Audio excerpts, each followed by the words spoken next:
안녕하세요. 네. 검찰이 대통령에 대한 내란 혐의 사건을 공수처로 네, 이첩했죠? 그렇습니다. 네. 이첩한 이유가 뭡니까? 12월 8일과 15일 두 차례 걸쳐서 공수처에서 이첩 요청이 왔습니다. 그래서 12월 28일자로 이첩한 것으로 알고 있는데 공수처법 24조 1항에 보게 되면 수사 진행 경과 그리고 공정성 논란 등을 고려해서 공수처가 적절하다고 판단하면 이첩을 요청할 수 있고 이청을 받게 되면 응하여야 한다라고 되어 있습니다. 그래서 당시 검찰 판단에서는 이 수사 진행 정도를 비춰봤을 때 이첩하는 것이 적절한지에 대해서는 다소 이견이 있었던 것 같은데 법문상으로 봤을 때는 요청을 하게 됐을 경우에는 응하여야 한다라는 규정 때문에 응하지 않았을 때는 위법수사 논란이 있을 것으로 아마 우려를 해서 이첩한 것으로 알고 있습니다.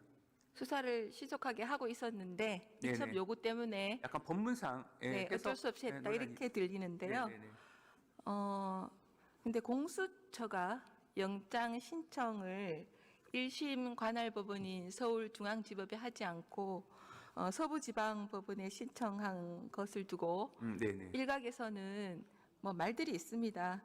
영장 발부 가능성을 미리 가늠해서 판사 쇼핑한 거 아니냐 그런 말들이 있어요. 그런데 이런 게 중앙지법에 하지 않고 서부지법에 하는 게 흔히 있는 일입니까? 아니면 이례적인 겁니까? 공수처에서 그동안 아까 공수처장이 설명에 비추어 보더라도 다른 경우에도 서울중앙지법 외에 다른 관할 법원에 영장을 청구한 경우가 있었다고는 하긴 합니다. 근데 저희로서는 공수처가 어느 정도 사건을 했는지는 알 수는 없긴 한데 일반적으로 있는 일은 아닙니다만 그렇다고 뭐 법률에 위반된다거나 하기엔 좀 옳은 면이 있어 보입니다.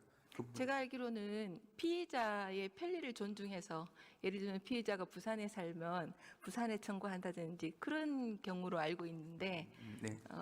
예외적으로 어떤 경우에 허용이 되는가요? 기본적으로는 이제 재판 관할과 수사 관할이 일반적으로는 일치가 됩니다. 그래서 기소할 수 있는 법원에다가 이제 그 관련된 영장을 청구하는 게 일반적이긴 합니다. 그런데 이 공수처법 자체가 재판 관할 자체도 예외를 인정할 수 있는 그런 듯한 표현이 있기 때문에 공수처에서 그런 거를 종합적으로 고려해서 판단한 것으로 알고 있습니다. 네, 상식적이지는 않고 이례적이다 이렇게 봐도 되겠습니까? 그건 흔한 일은 공수처에서 아니니까요. 적절하게 판단한 것으로 알고 있습니다. 네. 만일 검찰이 수사를 계속했다면 서부지법에 영장을 청구할 겁니까? 중앙지법에 청구했을 것 같습니까? 그거는 제가 가정적인 사항이라 답변드리기 네. 한계가 있습니다. 오늘 오전에 국민의힘은 국수본과 내통 논란을 일으킨 이상식 민주당 의원을 대검에 고발했습니다. 이 사건은 민주당과 중립성이 요구된 경찰의 부적절한 부당거래 의혹이 있다. 수사해야 된다. 그렇게 했는데 이런 것들이 있어서 될 것 같습니까? 항상 대검에서는 수사를 해야 되겠죠? 기본적으로 그 위원님께서 하신 말씀에 대해서는 구체적인 사실관계 확인이 좀 더 있어야지 명확한 답변을 드릴 수 있습니다만 원론적으로 드릴 수 있는 말씀은 앞에서 말씀드린 바와 같이 경찰법에 보면 5조에 경찰의 어떤 공정성과 중립성을 요구하고 있고 경찰청장조차도 국가수사본부의 수사에 대해서는 구체적 지휘를 못하고 예외적으로 할 수 있는 경우라도 하게 될 경우에는 14조 7항에서 경찰위원회에 보고하도록 되어 있습니다. 그만큼 경찰이 하는 수사에 대해서는 외부 영향력을 최소화한다는 게 법의 취지입니다. 그래서 법의 취지를 훼손하지 않는 범위 내에서 국민들에 의한 주권자의 국민들에 의한 통제는 가능하다고 보는데 이 말씀하신 사안이 어떤 법 위반 소지가 있는지는 단정적으로 말씀드리긴 좀 잘 한계가 살펴봐 있습니다. 주시기 바랍니다. 한번 검토해 보겠습니다. 네. 그리고 지난달 검찰이 우종수 국수본부장의 네네. 휴대전화를 압수한 바 있죠? 네네. 왜 압수했습니까? 현재 저희가 기본적으로 법무부는 이 관련 사건에 대한 진행 보고를 받고 있지 않아서 구체적 내용은 알 수는 없습니다. 그런데 아마 여러 가지 수사의 필요성에 의해서 압수한 것으로만 알고 있고 그 구체적인 계획이나 그 이유에 대해서는 아는 건 좀 한계는 있습니다. 지금 수사가 진척을 보이지 않는 것 같은데 그 이유를 혹시 여쭤봐도 네, 되겠습니까? 그 부분은 이제 법무부로서는 구체적인 보고를 받지 않기 때문에 알 수는 없는데 아마 수사팀에서는 차근차근 진행하고 있는 것으로 알고 있습니다. 네, 잘 알겠습니다. 법사위에서 대행님께서 똑똑히 들으셨을 텐데요. PPT 화면 좀 보시면 정청래 법사위원장께서 아직 수사 중인 사건을 두고 윤석열 대통령을 사형을 받을 것이다 라고 말씀을 하셨는데 기억나시죠? 네네. 네. 정청래 의원은 사형 폐지법에 대해서 17대, 19대, 21대 세 번이나 발의에 참석했거든요. 그리고 또 사형제 폐지에 공동 발의한 이성윤 의원도 똑같이 윤석열 대통령이 사형을 당할 거다 이렇게 목소리를 높였는데요. 이게 대행께서는 이제 형사부 부장검사, 법무부 또 법무실장을 지나기도 하셨는데 형사 가이드라인을 주는 것처럼 이런 그런 것에 대해서 적절하다고 보십니까? 일단 제가 현장에서 느낀 바로는 사안의 엄중함을 개인적인 어떤 느낌으로 표현한 것으로 정도만 이해를 했고요.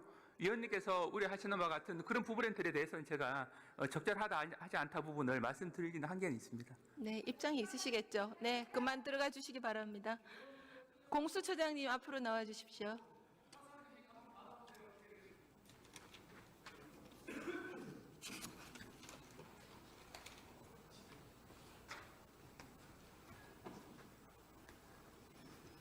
네, 처장님 수고 많으십니다. 처장님, 2차 체포영장과 관련해서요. 지금까지 국수본과 몇 번 협의가 있었습니까? 여러 번의 협의를 거치고 있고 지금도 협의 중입니다. 근데 저희들이 오늘 국수본부장과 그 간부들을 면담을 했거든요. 근데 오전에 한 번도 협의한 적이 없다고 말씀하셨어요. 뭐 협의라는 것이 뭐 꼭 만나서 하는 건 아니고요. 아니, 지금 여러 말을 가지 지금 언론에서 바꾸시는데요. 관심을 고려해서 또 여러 번 수사 정보의 협의했다고 누설들 그러셨어요. 고려해서 근데 전화를 많이 활용하고 있습니다. 국수본부장이 아니 전화도 협의죠. 국수본부장이 거짓말하는 겁니까? 처장님이 거짓말하시는 겁니까? 지금 전화 등을 통해서 많이 협조를 얻고 서로 협의를 하고 있습니다. 예. 그러니까 국수본부장이 거짓말하셨다고 지금 말씀하시는 뭐 거짓말을 했다고 생각하지는 않습니다. 예. 그러면요 말이 다른데. 저희들 입장에서는 열심히 지금 영장 집행을 위해서 성실히 협의를 하고 있습니다. 처장님 지난 5일에 이거 제가 나중에 또 따지겠습니다. 국수본에 사전 협의 없이 체포영장 지휘 공문을 달랑 팩스로 보내신 거 맞죠?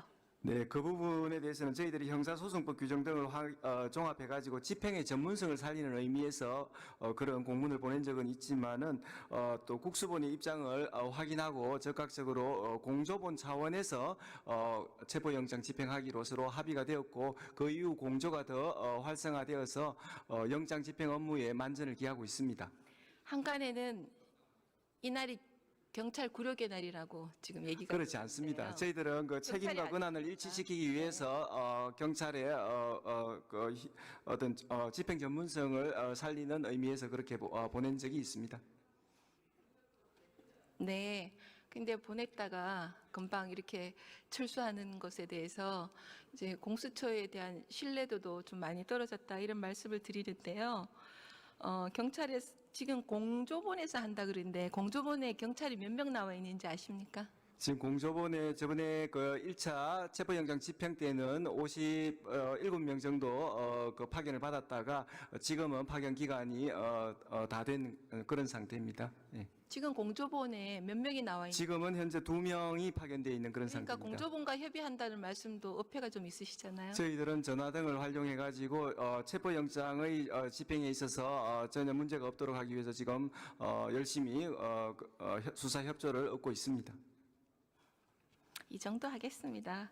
수사 주체로서의 정당성 그리고 국민 신뢰를 지금 잃어가는 과정에서 차라리 그 내란죄 수사권이 있는 경찰에 사건을 이첩할 생각은 없으십니까? 저희들 지금 공조본 차원에서 체포영장 그 집행 업무와 관련돼서 협의가 잘 되고 있고요.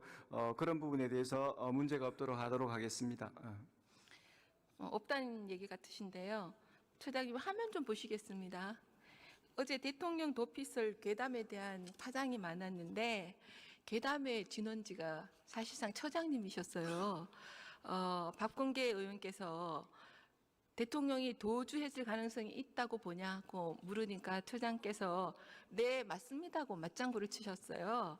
사실 확인이 된 걸로 답변하셨어요? 저희들 그 언론 등의 보도 그다음에 또 수사진의 그 여러 가지 그 정보 등을 활용해서 그런 부분에 대해서 가능성이 있다라고 말씀드렸고 2차 체포영장의 집행과 관련해서 그런 부분까지 고려해서 집행의 만전을 그러니까요. 기하겠다는 그런 의미로 말씀드렸습니다. 네, 말씀을 그렇게 언론을 정보를 통해서 그렇게 말씀하시면 가짜 뉴스 괴담의 진원지가 되시는데 저희들은 체포영장의 이 집행을 막는 자리에서 것 그 자체가 부분에 대해서 굉장한 어떤 도주의 염려를 낳고 있는 상황으로 인식하고 있습니다.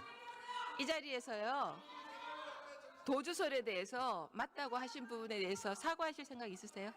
전혀 없습니다. 저희들은 체포영장의 집행을 위해서 성실히 하고 있고 그런 부분에 대해서 경호권의 발동을 이유로 체포영장의 집행을 막는 행위에 대해서는 법치주의의 근간을 흔드는 매우 위법적인 사태로 인식하고 있습니다. 처장님이 지금 동문서답하셨어요.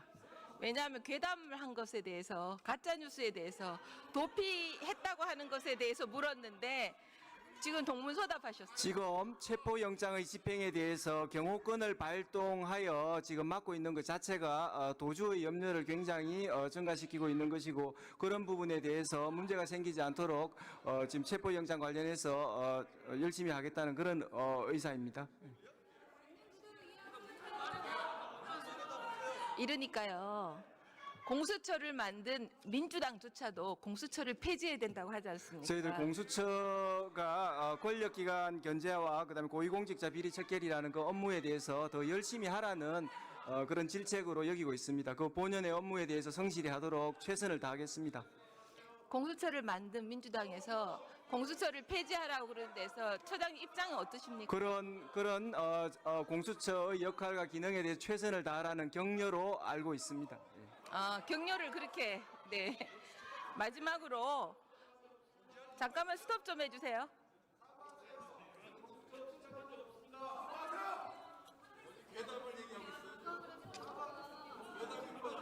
다 하셨어요? 제가 시작할까요?